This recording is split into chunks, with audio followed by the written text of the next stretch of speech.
ಲೋಕಸಭಾ ಚುನಾವಣೆ ದೇಶದಲ್ಲಿ ನಡೀತಾ ಇದೆ.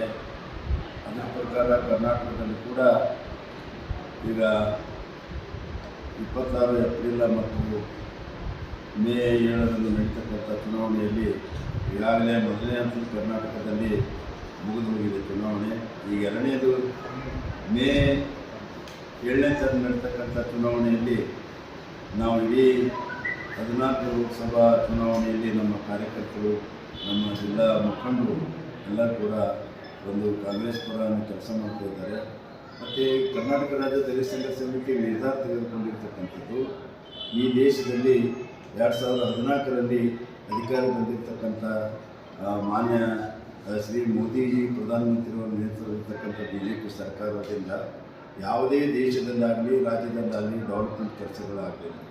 106 ವರ್ಷಗಳಿಂದ ಹಕ್ಕುಗಳಿಂದ ವಂಚನೆಯಾಗಿರ್ತಕ್ಕಂಥ ಆದಿವಾಸಿಗಳಿಗೆ, ದಲಿತರಿಗೆ, ಹಿಂದುಳಿದವರಿಗೆ, ಅಲ್ಪಸಂಖ್ಯಾತರಿಗೆ ನಿಜವಾದಂಥ ಯಾವುದೇ ಒಂದು ಪರಿಣಾಮಕಾರಿಯಾಗಿರ್ತಕ್ಕಂಥ ಕಾರ್ಯಕ್ರಮವನ್ನು ಕೇಂದ್ರದಲ್ಲಿರ್ತಕ್ಕಂಥ BJP ಸರ್ಕಾರದಿಂದ ಆಗಲಿಲ್ಲ.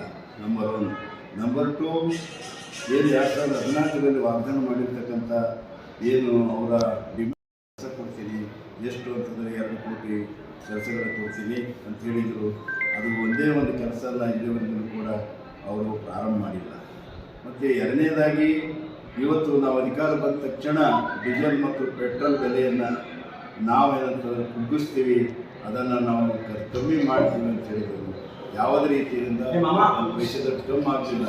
ಇವತ್ತು ಡೀಸೆಲ್ 95 ರೂಪಾಯಿ 80 ರೂಪಾಯಿ ತಲುಪಿದೆ. ಇವತ್ತು ಪೆಟ್ರೋಲು 110 ರೂಪಾಯಿ ತಲುಪಿದೆ. ಅನಿಲ್ ಅಡಿಗೆ ಏನಂತಂದರೆ ಅಡಿಗೆ ಅನಿಲ ಇರ್ತಕ್ಕಂಥದ್ದು ಮನಮೋಹನ್ ಸಿಂಗ್ ಇದ್ದಾಗ 450-55, ಇವತ್ತು 1,100 ಕಟ್ಟಿದೆ. ಅದನ್ನು ಕೂಡ ನಾನು ಇಳಿಸ್ತೀನಿ ಅಂತ ಹೇಳಿದೆ. ಅದನ್ನು ಕೂಡ ಮೋದಿಜಿಯವರ ಸರ್ಕಾರ ಇಳಿಸಲಿಲ್ಲ. ಹಾಗಾಗಿ ಇವತ್ತು ಹೊರಗಡೆ ಮಾರುಕಟ್ಟೆಯಲ್ಲಿ ಮತ್ತೆ ಇವತ್ತು 3ನೇ ಬಾರಿ ಚುನಾವಣೆಯಲ್ಲಿ 2019-24ರ ಚುನಾವಣೆಯಲ್ಲಿ ಮತ್ತೆ BJPಗೆ ಅಧಿಕಾರ ಕೊಡಿ, ದೇಶ ಉಳಿಸಿ ಅಂತ ಹೇಳ್ತಾರೆ. ಅವರು ದೇಶ ಉಳಿಸ್ತಾ ಇಲ್ಲ. ದೇಶದಲ್ಲಿರ್ತಕ್ಕಂಥ ಎಲ್ಲ ಸರ್ಕಾರ ಸ್ವಾಮ್ಯದಲ್ಲಿರ್ತಕ್ಕಂಥ ಫ್ಯಾಕ್ಟ್ರೀಸ್ಗಳು, ಸಾರ್ವಜನಿಕವಾಗಿರ್ತಕ್ಕಂಥ ಉದ್ಯಮಗಳು ಎಲ್ಲರೂ ಕೂಡ ಖಾಸಗೀಕರಣಗೊಳಿಸ್ತಾ ಇದ್ದಾರೆ. ಅದಾನಿ ಕಡೆ ಅವರೇನಂತ ಅದನ್ನು ಕೇಂದ್ರೀಕರಿಸಿ ಅಲ್ಲಿ ಎಲ್ಲರೂ ಕೂಡ ಅವರು ಹ್ಯಾಂಡ್ ಓವರ್ ಮಾಡ್ತಾ ಇದ್ದಾರೆ. ಹೀಗಾಗಿ ಇವತ್ತು 106 ಲಕ್ಷಾಂತರ ಕಾರ್ಯಕರ್ತರು, ಇವತ್ತು ಕಾರ್ಮಿಕರು, ಅಸಂಘಟಿತ ಕಾರ್ಮಿಕರು ಇದು ಬೀದಿ ಪಾಲಾಗಿ ಇವತ್ತು ಅವರ ಜೀವನವನ್ನು ಕೂಡ ಭಾಳ ಜರ್ಜಿತವಾಗಿದೆ. ಅದರ ಬಗ್ಗೆ ಅವರ ಭವಿಷ್ಯಕ್ಕಾಗಿ ಯಾವ ಕಾರ್ಯಕ್ರಮ ಕೂಡ ಮೋದಿಯವರ ಇರಲಿಲ್ಲ. ಹೀಗಾಗಿ ಇಂಥ ಹೊತ್ತಿನಲ್ಲಿ ಮತ್ತೆ ಲೋಕಸಭಾ ಚುನಾವಣೆ ಬಂದಿದೆ. ಈ ದೇಶದ ಆಗುಹೋಗುಗಳ ಬಗ್ಗೆ, ಇಲ್ಲಿ ದೇಶದ ಜನರ ಜೀವನ ಬಗ್ಗೆ ಮತ್ತು ದೇಶದ ಇಲ್ಲಿ ನಿಜವಾದಂಥ ಅಭಿವೃದ್ಧಿ ಅಂತಂದರೆ ದೇಶದಲ್ಲಿರ್ತಕ್ಕಂಥ ಪರ್ವತಗಳಲ್ಲ, ದೇಶದಲ್ಲಿರ್ತಕ್ಕಂಥ ಆನೆಕಟ್ಟುಗಳಲ್ಲ, ದೇಶದಲ್ಲಿರ್ತಕ್ಕಂಥ ಗುಡ್ಡಗಳಲ್ಲ. ಒಂದು ದೇಶ ಅಭಿವೃದ್ಧಿ ಅಂತಂತಂದರೆ ಆ ದೇಶದಲ್ಲಿರ್ತಕ್ಕಂಥ ಸಾಮಾನ್ಯ ಜನರ ಜೀವನ ಮಟ್ಟವನ್ನು ಎತ್ತರಿಸ್ತಕ್ಕಂಥದ್ದು, ಸಾಮಾಜಿಕವಾಗಿ ನ್ಯಾಯ ಸಿಗ್ತಕ್ಕಂಥದ್ದು, ಆರ್ಥಿಕವಾಗಿ ಸದೃಢತೆ ಆಗ್ತಕ್ಕಂಥದ್ದು ಮತ್ತು ಅವರ ಇವತ್ತು MA PhD ಮತ್ತು ತಂತ್ರಜ್ಞಾನಗಳಿರ್ತಕ್ಕಂಥ BE ಮತ್ತು MBBS ಇವೆಲ್ಲ ಮಾಡಿರ್ತಕ್ಕಂಥ ಲಕ್ಷಾಂತರ ಯುವಕರನ್ನು ಅವ್ರ ಕೈಗಳಿಗೆ ಕೆಲಸ ಕೊಡೋದ್ರ ಮುಖಾಂತರ ದೇಶದ ಅಭಿವೃದ್ಧಿಯನ್ನು ಇಸ್ರೋದಲ್ಲಿ ಮುಂದುವರಿಸತಕ್ಕಂಥ ಕೆಲಸವನ್ನು ಮೋದಿಯವರು ಮಾಡಬೇಕಾಗಿದೆ. ಅದು ಕೂಡ ಮಾಡಲಿಲ್ಲ. ಇಂಥ ಒಂದು ಸಂದರ್ಭದಲ್ಲಿ ಮತ್ತೆ ಚುನಾವಣೆ ಬಂದಿದೆ. ಚುನಾವಣೆಯಲ್ಲಿರ್ತಕ್ಕಂಥದ್ದು BJPಲಿರ್ತಕ್ಕಂಥವ್ರು ಅನಂತ್ ಕುಮಾರ್ ಹೆಗಡೆಯವರು ಮತ್ತು ನಮ್ಮ ಯಾರಪ್ಪ ಅಂದ್ರೆ ಇವರು ಯತ್ನಾಳವರು, ಆಮೇಲೆ ಇನ್ನೊಬ್ಬರಿಗೆ ಇಲೆಕ್ಷನ್ ನಿಂತಿರ್ತಕ್ಕಂಥ ಮಹಿಳೆಯರು ಮತ್ತು ಇವರೆಲ್ಲರೂ ಕೂಡ ನಾವು ಅಧಿಕಾರಕ್ಕೆ ಬಂದರೆ, ಮೆಜಾರಿಟಿ ಬಂದರೆ ನಾವು ಸಂವಿಧಾನ ಬದಲಾವಣೆ ಮಾಡ್ತೀವಿ, ಪ್ರಜಾಪ್ರಭುತ್ವ ಮಾಡ್ತೀವಿ. ಶಹಾ ಹೇಳ್ತಾರೆ ಮೀಸಲಾತಿಯನ್ನು ಇವತ್ತು ನಾವು SC ST ಕೊಟ್ಟಿರ್ತಕ್ಕಂಥ, OBC ಕೊಟ್ಟಿರ್ತಕ್ಕಂಥ ಕಿತ್ತಾಕ್ತೀವಿ ಅಂತ ಹೇಳ್ತಾರೆ.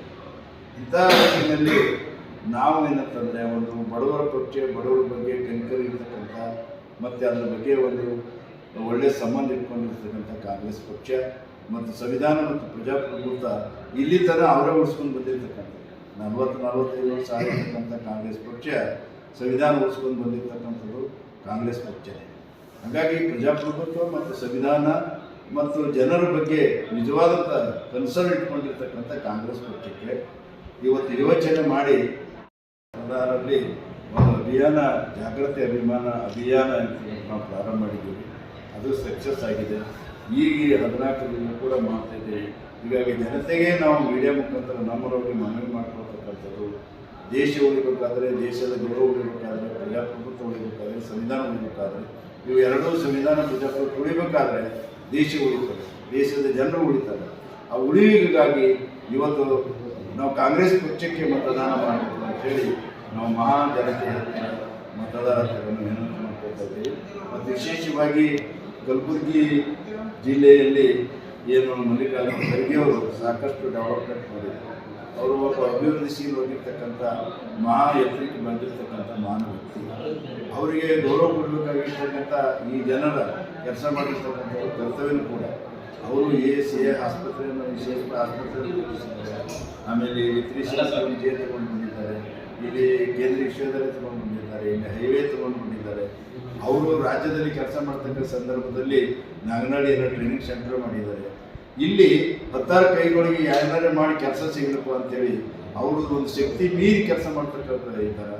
ಆ ಒಂದು ಪ್ರಾಮಾಣಿಕ ಕಳಕಳಿಗೆ ನಾವೆಲ್ಲರೂ ಕೂಡ ಶಿಲ್ಪ ಕೊಟ್ಟು ಕಾಂಗ್ರೆಸ್ ಪಕ್ಷದ ಅಭ್ಯರ್ಥಿಯಾಗಿರ್ತಕ್ಕಂಥ ಏನು ರಾಧಾಕೃಷ್ಣ ದೊಡ್ಮನಿಯವರಿಗೆ ನಮ್ಮ ಅಮೂಲ್ಯವಾಗಿರ್ತಕ್ಕಂಥ ಮತನ ಕೊಡಬೇಕು ಅಂತೇಳಿ ಮಹಾಜನತೆಯಲ್ಲಿ ನಾವು ಮನವಿ ಮಾಡಿಕೊಳ್ಬೇಕಾದಂಥ ನಾವು ಏನಂತಂದರೆ ಈ ಒಂದು ಅಭಿಯಾನ ಕಾರ್ಯಕ್ರಮದಲ್ಲಿ ಭಾಗವಹಿಸಿದ್ದೀವಿ.